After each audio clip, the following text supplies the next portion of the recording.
Hola, qué gusto que nos acompañe en otra sesión más de la Escuela de Desarrollo Cristiano de la Iglesia Bíblica Torrefuerte. En este curso que nos ocupa hoy, que es el Evangelio de Juan, el cuarto Evangelio del Nuevo Testamento, un Evangelio llamado el Evangelio del Amor, basado sobre todo en este famoso pasaje de Juan 3:16, porque de tal manera amó Dios al mundo, que ha dado a su Hijo unigénito para que todo aquel que en él cree no se pierda, mas tenga vida eterna, ¿no? Ese versículo emblemático es el que le ha merecido el mote de el Evangelio del Amor a este Evangelio de Juan, aunque también, cabe decirlo, podemos llamarlo el Evangelio del Rechazo, porque Juan es quien más va a describir el rechazo. Lo va a hacer de una manera no solo más extendida, sino más íntima, el rechazo hacia el Señor Jesucristo por parte de, pues obviamente, como nos lo dicen los otros evangelistas, de los religiosos, de los líderes religiosos, en sus distintas facciones, ¿no? Fariseos, seduceos o saduceos, esenios, pero inclusive Juan hablará de algunos discípulos, ¿no? E incluso también de sus propios familiares. Y de eso estaremos hablando en la sesión de hoy, por lo cual le pido por favor que me acompañe en oración para que demos por iniciada nuestra sesión, ya gracias a Dios, la número 5 del Evangelio de Juan. Vamos a orar. Bendito Dios Padre, cuántas gracias te damos por la bendición, Señor Padre, de llegar a tu palabra, de acceder a tu palabra, mi Dios. Padre, prepara nuestros corazones, nuestros oídos, nuestras mentes, de tal manera, mi Señor, que en tu bendita misericordia, en tu bondad, podamos atesorar en nuestros corazones todos aquellos principios, todas aquellas normas, no solamente, Padre, a un plano histórico, Señor, sino también a un plano personal, que podamos caminar en aquello que tú esperas de cada uno de nosotros, para ser mejores hijos tuyos y mejores discípulos de nuestro Señor Jesucristo. Te lo pedimos, Padre, en el nombre precioso de Cristo Jesús. Amén. Muy bien, pues como le decía yo, estamos ya prácticamente en lo que sería esta la quinta sesión, en este caso de nuestro estudio que será de 13 sesiones, ¿no? Es así que llegamos al quinto capítulo de este comentario que tengo aquí en mis manos para que creáis, ¿no? De Alberto T. Platt, en Ediciones Las Américas, el cual, bueno, pues nos lleva a este quinto capítulo que Alberto T. Platt, quien fuera el presidente emérito de CAM International, ¿no? Quien pues hace su doctorado en el DTS, en el Seminario Teológico de Dallas, pues nos regala este maravilloso comentario en su quinto capítulo que nombra como Cristo predicador sin igual, ¿no? Y sí, si bien es cierto, nuestro Señor Jesucristo es un predicador que no tendrá comparación a algún otro. El juego que hace Alberto T. Platt en este estudio, donde nos presenta la grandeza de la predicación de nuestro Señor Jesucristo, la grandeza de su ejercicio docente, ¿no? Porque Jesús es un maestro, es un rabí, y vaya rabí. También por otro lado, el rechazo es fuerte, ¿no? Y bueno, pues es prácticamente lo que nos quiere compartir Alberto T. Platt aquí en su estudio, ¿no? De Cristo, predicador sin igual. Dice ahí, como siempre, Alberto T. Platt nos regala un versículo que es como el versículo clave del estudio que tendremos hoy, en este caso de la sesión 5, ¿no? Dice Juan 7:46, jamás hombre alguno ha hablado como este hombre. ¿Quién dice esto? Los alguaciles que son enviados por los fariseos para prender a Jesús, ¿no? En algunas versiones habla de los oficiales, en otras son los alguaciles, los de la guardia del templo, donde los fariseos están enfadados por el mensaje del Señor Jesucristo, ya tienen planeado matarle, lo quieren aprender, y envían a los oficiales se presentan ante Jesús, Jesús les confronta con enseñanza, y cuando regresan los fariseos les preguntan, ¿y qué pasó? ¿Dónde está el hombre por el que los mandamos? Y esta es la respuesta, ¿no? Jamás hombre alguno ha hablado como este hombre, porque Cristo es un predicador sin igual, es el maestro de maestros en la doctrina, en la vida, etcétera, ¿no? Es un excelente comunicador, no nos cabe la menor duda. No, nadie se comunicaba de la manera en que Jesucristo lo hace. Hoy hablamos acerca de la asertividad. Bueno, nadie es más asertivo que el Señor Jesucristo, y aún así provocó división, ¿no? Tan solo hay que ver a los discípulos, ¿no? Acabamos de ver la sesión anterior, cerramos con una confesión de Jesús, donde le dice a los discípulos, ¿ustedes también se quieren ir? ¿Por qué? Porque ha hecho una revelación a muchos discípulos, a un grupo importante de discípulos, donde les dice, bueno, es necesario que coman de mi carne y beban de mi sangre, ¿no? Y esto ofende a muchos discípulos. No estamos hablando de fariseos, no estamos hablando de escribas, estamos hablando de aquellos que se hacían llamar sus discípulos. Bueno, los señores se ofenden y se van. Dura palabra es esta, ¿quién la podrá soportar o quién la podrá retener? Y decíamos, no es que la palabra haya sido dura de entender, era dura de aceptar. Y muchos deciden tomar sus cosas e irse, ¿no? Y entonces Jesús confronta a los 12 discípulos diciéndoles, ¿ustedes también se quieren ir? Y tenemos dos reacciones. Por un lado, esta gran confesión que nos regala Pedro, ¿no? ¿A dónde hemos de ir si solamente tú tienes palabras de vida eterna? Pero por otro lado, ya tenemos un discípulo que está tramando la traición, que es Judas, ¿no? Entonces, aunque Jesucristo fue un gran predicador y un gran maestro, eso no significaba que no hubiese división. Él mismo lo anunció. Yo no he venido a traer paz sino espada. Entonces, la causa de las divisiones muchas veces no está en el predicador, más que de las divisiones de las reacciones, ¿no? Ya sea que la reacción sea negativa en división o positiva en unión. La causa no está en el predicador o en la verdad de lo predicado, sino en la voluntad de Dios. Muchas veces nosotros nos centramos, hay que compartirle a la gente. Bueno, para que la gente acepte el mensaje, tenemos que usar a un buen predicador. Y nos centramos en el predicador.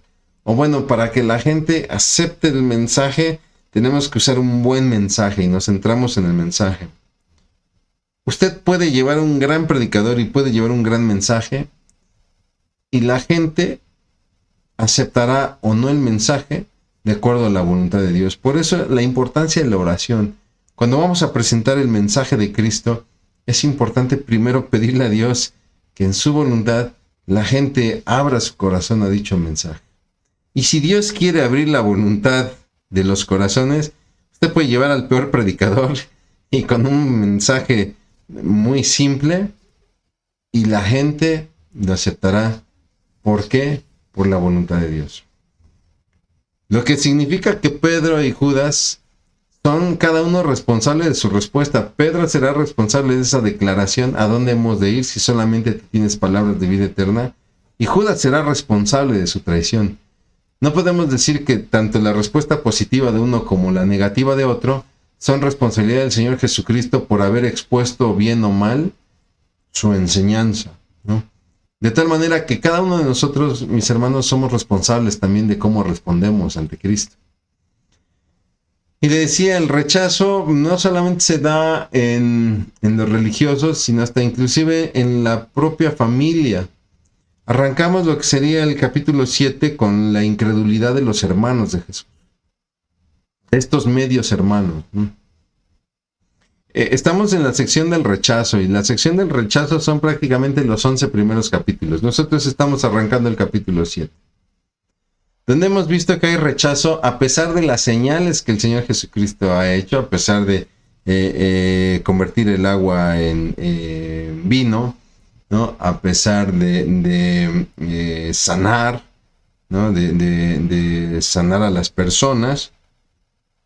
A pesar de todo eso, teníamos la situación del paralítico ahí en Bethesda. Tenemos la situación que se da con la samaritana.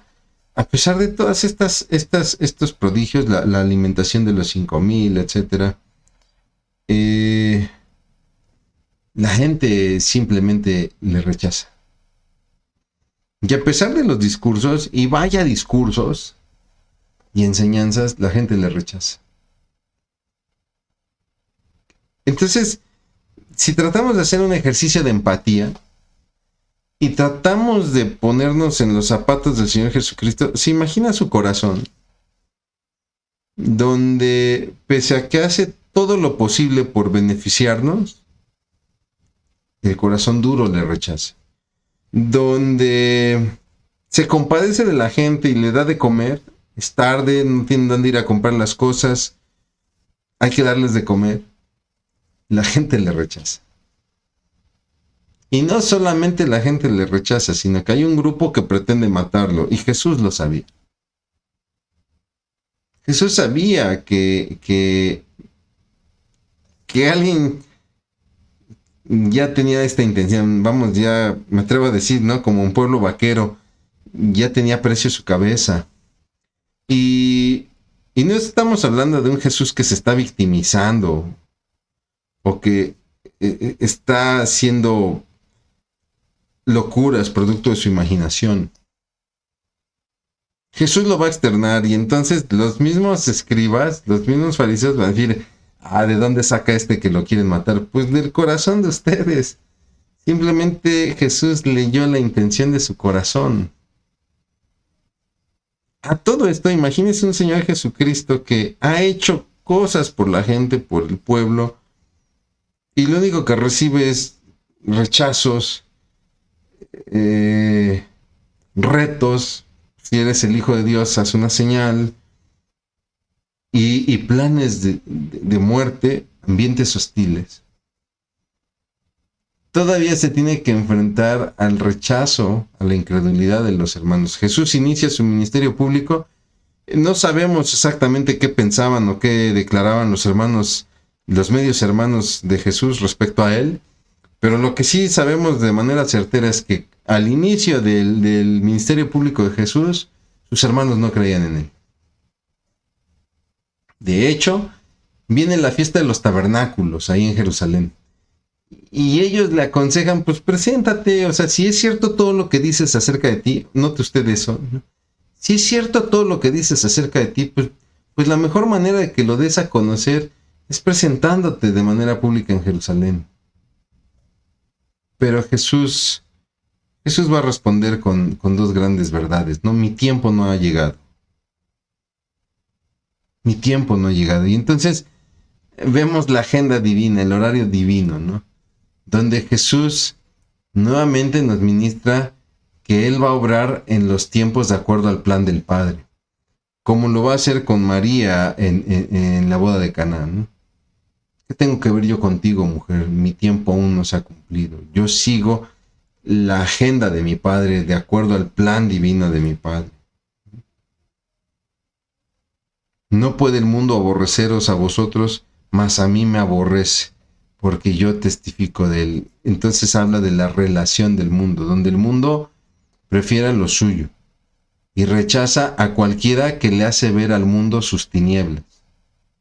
Por lo tanto, el mundo aborrece la luz, y a eso se refiere Jesús cuando dice que le aborrece. A ustedes no los puede aborrecer porque ustedes viven en la oscuridad y al mundo le encanta la oscuridad. Pero yo, que le muestro la luz y que con la luz muestro la atrocidad de su oscuridad, pues obviamente el mundo a mí me aborrece. Y bueno, pues aún así Jesús se va a presentar en Jerusalén, lo va a hacer en secreto, ahí a la fiesta de los tabernáculos. Y ahí, bueno, pues él va a escuchar lo que se decía acerca de él, ¿no? Y si bien es cierto, no se trata de que Jesús haya engañado a los hermanos, ¿no? Les dijo que no iba a subir, pero resulta que siempre sí fue. Entonces Jesús se engañó, por lo tanto, pecó. A ver, no es así el asunto, ¿no? Lo que Jesús le establece a los hermanos es que no lo va a hacer de la manera en la que ellos esperan, porque su ministerio no se basa en las relaciones públicas ni en el hacer milagros y cosas espectaculares. Los hermanos le dicen, ninguno que procura darse a conocer hace algo en secreto. Si estas cosas estás haciendo, pues hazlas en manifiesto. Y Jesús lo que está diciendo es, a ver, espérense, no es en el tiempo que ustedes digan ni la manera en la que ustedes lo dicen, ¿no? Entonces Jesús no habla de no subir, lo va a hacer, pero no de la manera que ellos esperaban, lo seguirá haciendo en secreto. ¿Por qué? Porque sabía que le querían matar. Y porque él entendía que, si bien es cierto, la muerte era parte de su destino, tendría que ser en el tiempo establecido por el Padre. Pero estando ahí, él va a escuchar los distintos rumores acerca de él. Por ejemplo, acerca de su carácter. Algunos dirán que es bueno, ¿no? Que era un hombre bueno. ¿Por qué? Porque reconocían cómo les beneficiaba a través de sanidades, de que les daba de comer, etcétera, ¿no? Pero muchos dirán, no, es malo, porque nada más engaña al pueblo con sus milagros, ¿no? Perdón, él expresa, nuestro Señor Jesucristo va a expresar esta intención, le repito, de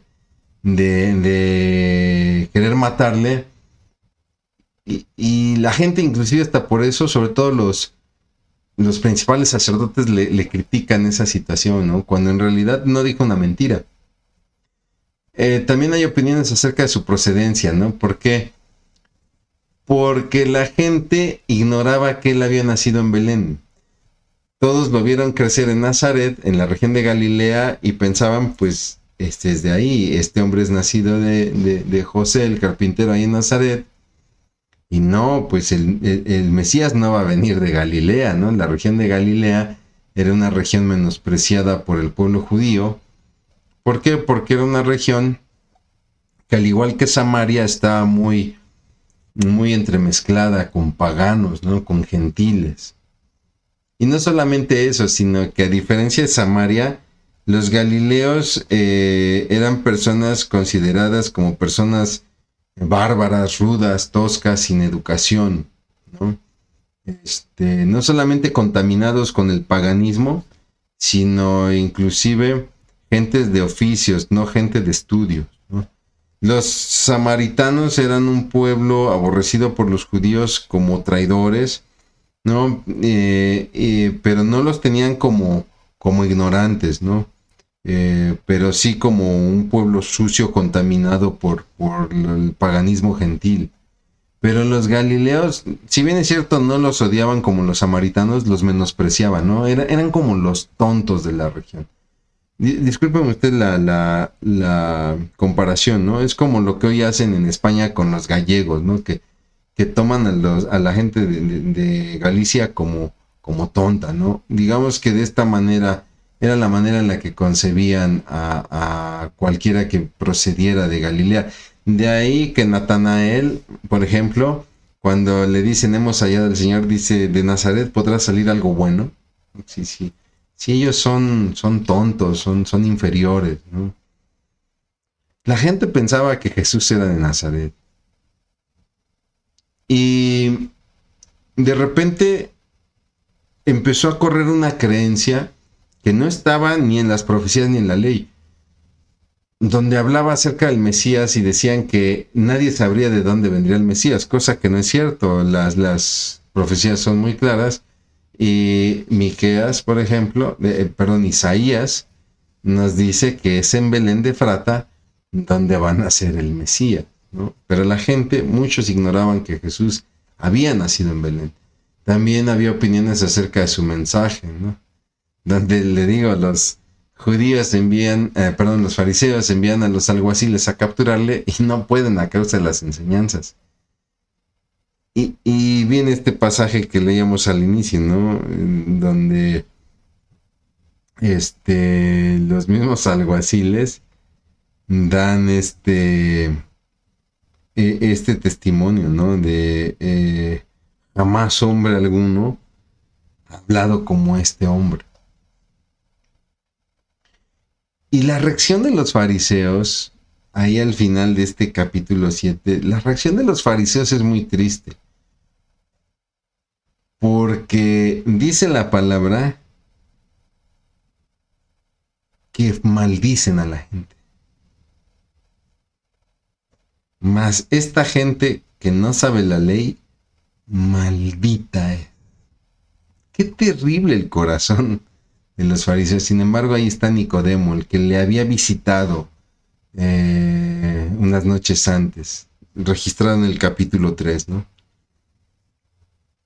Y Nicodemo, después de escuchar este corazón perverso de sus compañeros maldiciendo a la gente, les dice, oigan, ¿acaso no es justo que escuchemos a este hombre antes de juzgarle?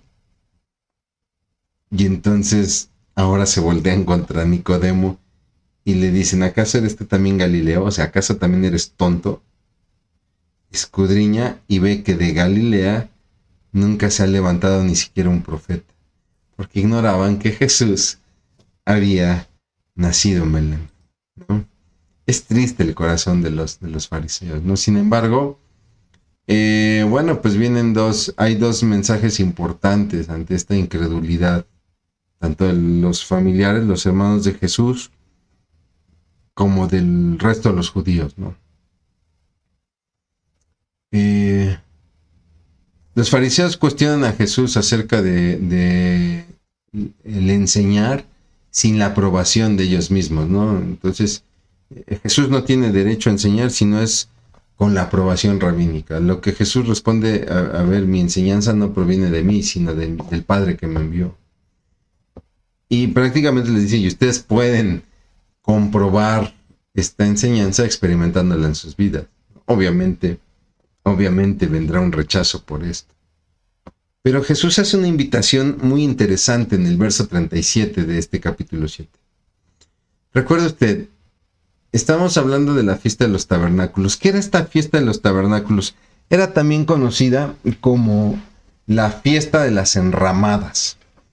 Que esta fiesta lo que hacía era que recordaba el peregrinar de Israel en Egipto y que habían vivido en tiendas, que no habían vivido en el desierto, en ciudades con casas adosadas, con ciudades amuralladas y fortificadas. No, ellos habían sido nómadas en el desierto viviendo en tiendas. Y entonces en estas fiestas, la fiesta de los tabernáculos, la fiesta de las tiendas, se hacían unas casitas con ramas, por eso también es el nombre de la fiesta de las enramadas, donde por 7 días los judíos no dormían en su casa, sino que dormían en estas tiendas, en estas ramas, para recordar esta parte de la historia del pueblo de Israel. Y entonces surgió una costumbre muy interesante donde el sacerdote o el sumo sacerdote traía agua en un jarro dorado, ¿no? Era agua que traía del estanque de Siloé y esta agua la derramaba en el altar, porque de esta manera el pueblo conmemoraba la provisión que Dios había dado al pueblo de agua en el desierto. Entonces tenemos al sacerdote que está con la jarra de agua, disponiéndose a derramarla en el altar, y Jesús lanza una oferta. Si alguno tiene sed, venga a mí y beba. Entendiendo que beber significa creer. Si alguno tiene sed, venga a mí y crea en mí. Si alguno, alguno, este pronombre engloba a cualquiera. Cualquiera puede tomar esta oferta. Mire, los judíos asistían a las fiestas, a estas fiestas anuales, la Pascua, los tabernáculos, lo que sería el Metzala, la fiesta de los panes, el Shavuot o la fiesta del Pentecostés, etc.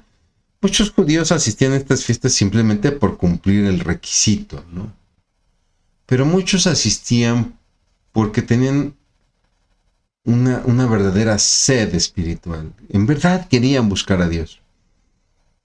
Bueno, pues para todos, cual sea tu corazón, si nada más vienes por cumplir la religiosidad o si de veras vienes buscando a Dios, para todos está esta oferta. Si alguno tiene sed, venga a mí y beba. Y se vuelve muy significativo esto que Jesús hace, porque el pueblo tiene toda su esperanza puesta en lo simbólico de una jarra de oro, en una práctica netamente religiosa. Y el Hijo de Dios, el Cristo, en ese momento hace la invitación. Y es una invitación que no habla solamente de calmar la sed, sino que aquel que toma de esa agua se convierte en una fuente de bendición. En verdad es maravillosa la enseñanza de este pasaje, ¿no? Es muy parecido a lo que ocurre, por ejemplo, en el estanque de Bethesda, donde la gente tiene la creencia, lo veíamos la sesión pasada, que un ángel descendía y movía las aguas y la persona que entraba primero era sanada. Y lo que Jesús hace con ese paralítico que narra la historia es que trata de quitar la atención que tiene por el estanque y la lleva hacia él. De ahí la pregunta de Jesús: ¿quieres ser sanado? Señor, ¿no estás viendo que quiero entrar y nadie me mete? Y cuando me acerco ya otro me ganó. A ver, ¿quieres ser sanado? No es el estanque, soy yo. Entonces, digamos que es una situación similar, ¿no? Todo el pueblo está embelesado con la jarra, con el agua, y de repente Jesús dice: hey, no es la jarra, no es el sumo sacerdote, soy yo. Si alguno tiene sed, venga a mí y beba. Es así que entonces se da la historia de esta mujer que es sorprendida en adulterio, que los fariseos la llevan a Jesús, ¿no? Una historia que cabe decirlo, no aparece en antiguos manuscritos. Los manuscritos más antiguos no registran esta historia. Se cree que quizá esta historia fue añadida por algún escriba temprano, posiblemente uno de los padres apostólicos. ¿Qué es un padre apostólico? Estaríamos hablando de un discípulo directo de alguno de los apóstoles, ¿no? El caso de Clemente de Roma, el caso de Irineo, por ejemplo, ¿no? Es así entonces que, aunque si bien es cierto, es una historia que no aparece en los registros o en los manuscritos más tempranos, no por eso dudamos de la veracidad de la historia, ¿no? Es importante recalcar eso, ¿no? La historia, le repito, es esta mujer adúltera presentada por los fariseos con la acusación, ha cometido adulterio, ha sido sorprendida en el acto. Y a todo esto Jesús no va a negar nada, Jesús no va a negar nada de lo que se culpa a esta mujer. Es curioso porque si en verdad estos hombres hallaron a la mujer en el acto y querían cumplir la ley mosaica, también debieron de haber llevado al hombre. Y llama la atención por qué nunca llevaron al hombre. De hecho, lo que la ley de Moisés establecía es que ambos debían ser apedreados, primero el hombre. Aquí ni siquiera llevan al hombre. Lo que nos deja ver, la palabra misma lo establece, lo hacen para atentar al Señor. Porque el verdadero motivo no es apedrear a la mujer, lo que ellos quieren es apedrear a Cristo. Sin embargo, Jesús reacciona y reacciona en 3 actos, ¿no? Dice que se inclina en tierra y empieza a escribir. Y no sabemos qué escribió. Hay muchas especulaciones, Hay quienes dicen que escribió precisamente la ley de Moisés. Hay quienes dicen que empezó a escribir los nombres de todos los que estaban ahí presentes. Creo que ahí ya sería especular demasiado, ¿no? No sabemos qué escribió. Por eso es que le dejé aquí los signos de interrogación. No sabemos qué escribió. Pero lo que sí sabemos es que invitó a cada uno de estos castos sacerdotes íntegros a actuar. Ok, aquel que esté libre de pecado, que sea el primero en arrojar la piedra. Y todos sabemos lo que pasó. Uno a uno se fueron retirando. ¿Por qué? Porque nadie es limpio, nadie es casto, nadie es puro por sí mismo. Y entonces Jesús le habla a la mujer. ¿Dónde están aquellos que te acusaban? Todos se han ido, Señor. Pues ni yo te condeno. Y Jesús habla a la mujer estas palabras de gracia. El perdón de Dios. Mi hermano, ¿cuántos de nosotros no necesitamos el perdón de Dios? ¿Cuántos de nosotros caminábamos adulterando? Caminábamos en un adulterio. No estoy hablando del adulterio en el matrimonio, de adulterio en muchas cosas. ¿Cuántos de nosotros no nos fuimos en pos de otros dioses? ¿Cuántos de nosotros no nos fuimos en pos de vanidades, rompiendo nuestra relación con Dios, siendo unos adúlteros? Discúlpeme usted, prostituyéndonos. Y necesitábamos ese perdón. Y Jesús le ministra a la mujer la gracia de Dios el Padre a través del perdón. Y obviamente viene, la exhortación, ¿no? Vete y ya no peques más. Es maravilloso lo que el Señor Jesucristo hace con esta mujer, ¿no? Y se presenta entonces lo que se conoce como el segundo yo soy. Recuerden, estamos en la fiesta de los tabernáculos. Ya le comenté uno de los actos que se hacían, ¿no? Que es importante aclarar, no aparece en la ley de Moisés. La ley de Moisés lo que establecía era hacer las enramadas y por 7 días dormir ahí en esas enramadas. Esto de la jarra de oro con el agua del estanque de Siloé derramada en el altar, ya fue una práctica seguramente de los tiempos del post-exilio, ¿no? Y también aparece esta práctica que le estoy compartiendo aquí en la diapositiva, ¿no? Para recordar esta columna de fuego que alumbraba al pueblo durante la noche, la columna de Dios en columna de fuego, entonces se encendían 2 lámparas que alumbraban parte de la ciudad, ¿no? Y los judíos decían que estas lámparas alumbraban de manera milagrosa la ciudad. Bueno, entonces Jesús vuelve a tomar uno de estos simbolismos y lanza nuevamente otra oferta, ¿no? Yo soy la luz del mundo. Yo soy la luz del mundo. Y yo soy la luz del mundo, esta gran oferta, yo soy la luz del mundo, el que me sigue no andará en tinieblas, sino que tendrá la luz de la vida. Se vuelve muy significativa. Recuerde, todos están en el asunto de las lámparas. Ya van a encender las lámparas y de repente Jesús dice, yo soy la luz del mundo. No que en ese momento iban a encender las lámparas. Esto se nos narra. Dice aquí la palabra que él se va al monte de los olivos, ¿no? Por la mañana vuelve al templo y le traen a la mujer, ¿no? Y dice ahí el verso 11, ni yo te condeno, vete y no peques más.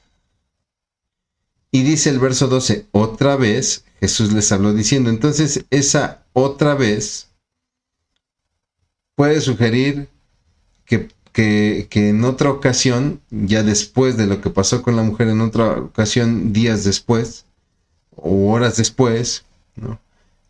O quizá minutos después, ¿no? Pero sí sabemos de esta práctica que se hace con las lámparas, donde lo que está haciendo Jesús es que está tratando de quitar la centralidad de la atención en lo ritualista y la está llevando para con su persona.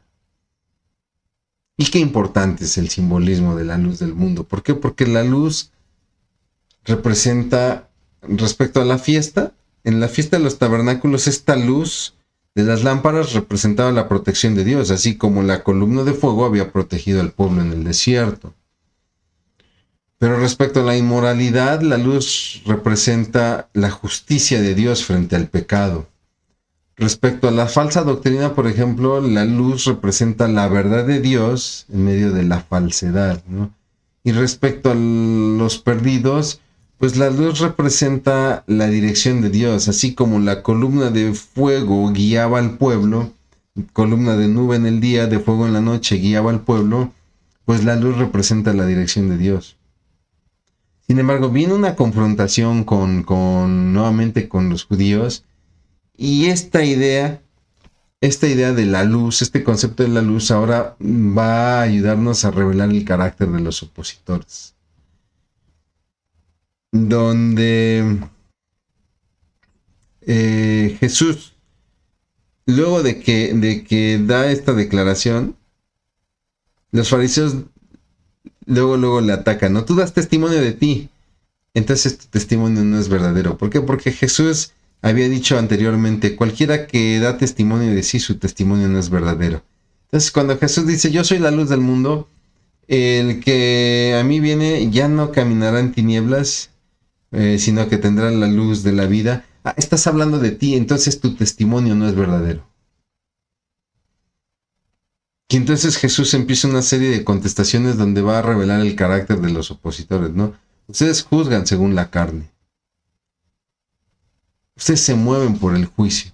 Son juzgadores. Ni a mí me conocéis, ni a mi Padre. Son ignorantes de las cosas de Dios. Ellos hablaban de Abraham, ¿no? Nosotros somos de nuestro padre Abraham. Y entonces Jesús les confronta. No, ustedes son de vuestro padre el diablo. Y son unos huérfanos espirituales. Y Jesús les vuelve a decir, pero vosotros no lo conocéis. Y Jesús les está hablando de la gloria de Dios. Dice, pero ustedes esa gloria no, porque no conocen al Padre. Son incrédulos. Mientras que los religiosos se estimaban ser alguien, Jesús les está diciendo, no, ustedes son juzgadores, son ignorantes. No me atrevo a decir inclusive huérfanos espirituales, porque Jesús sí habla de un padre, el diablo, ¿no? Y son incrédulos, un corazón perverso. Mi hermano, mi hermana, para terminar con la sesión de hoy, estas preguntas para reflexionar. ¿Usted vive entendiendo la agenda divina acorde al plan de Dios? ¿O de repente se desespera con los tiempos, ¿no? Nos pasa mucho que de repente decimos, sí, Dios tiene sus tiempos, pero de repente estamos tramitando la compra de una casa, un auto, etcétera, y nos empieza a desesperar que los trámites están parados, ¿no? O qué decir de una enfermedad donde de repente pareciera que el tratamiento no está funcionando, etcétera, y queremos apresurar las cosas, como Sara quería apresurar la promesa del hijo con Abraham, ¿no? En verdad, entendemos y caminamos de acuerdo al horario divino de Dios o tratamos de caminar en nuestra propia agenda. Usted ha clamado su sed espiritual en Cristo. Ha calmado, perdón, discúlpenme, tengo un error. ¿Usted ha calmado su sed espiritual en Cristo? Yo creo que la pregunta es más que obvia, ¿no? Pero entonces la siguiente pregunta. ¿Usted es una fuente de la cual corren ríos de agua viva? Ok, yo he calmado mi sed en Cristo Jesús, pero ahora yo estoy siendo instrumento para que otros puedan calmar su sed en Cristo Jesús. Y lo mismo, ¿usted ha gozado la luz de Cristo en su vida? Estoy seguro que sí. Entonces la pregunta es, ¿usted alumbra a otros como luz al mundo de acuerdo a la voluntad de Cristo? Lo establecía Jesús ahí en el Evangelio de Mateo. Vosotros sois la sal de la tierra, vosotros sois la luz del mundo. Nadie toma una lámpara para esconderla debajo del almud, para esconderla debajo de un canasto, sino que la pone uno en donde alumbre toda la habitación. Usted como cristiano, mi hermano, que ha sido bendecido con la luz de Cristo en su vida, ¿está usted alumbrando a otros? Mi hermano, yo le agradezco mucho que me haya acompañado ya en la que fue la quinta sesión del Evangelio de Juan. Le pido encarecidamente que continúe usted con su lectura, que pueda usted repasar estos capítulos. Básicamente, pues nos fuimos los capítulos 7 y 8, ¿no? Con todas estas consideraciones para que usted pueda seguir enriqueciendo su lectura. No me queda más que orar para dar gracias a Dios por esta sesión y nos vemos, si Dios quiere, para la que será la sesión número 6 de nuestro curso, el Evangelio de Juan. Vamos a orar. Bendito Padre, cuántas gracias te damos, mi Señor, por la bendición, Padre, de estudiar tu palabra, de recorrer tu palabra, Señor, y de aprender de ella. Mi Dios, qué difícil es el rechazo, Padre, y sobre todo el rechazo al Evangelio. Pero mi Dios, qué triste es cuando muchas veces ese rechazo viene de parte de nosotros o de algún área de nuestro corazón. Mi Dios, ayúdanos a ser adoradores completamente entregados a ti, Padre. Que no haya área de nuestra vida que te rechace, mi Dios, al contrario, mi Señor. Padre, que como exclamó tu discípulo, ¿a quién iremos si solamente tú tienes palabras de vida eterna? Mi Dios, que podamos aprender a caminar en tu agenda, en tus tiempos. Pero sobre todo, Señor, que podamos siempre, Señor, confiar en ti y esperar en ti. Te lo pedimos, Padre, Señor, en el nombre precioso de Cristo Jesús. Amén. Muchas gracias, mi hermano. Que Dios le bendiga mucho y recuerde, lea su Biblia.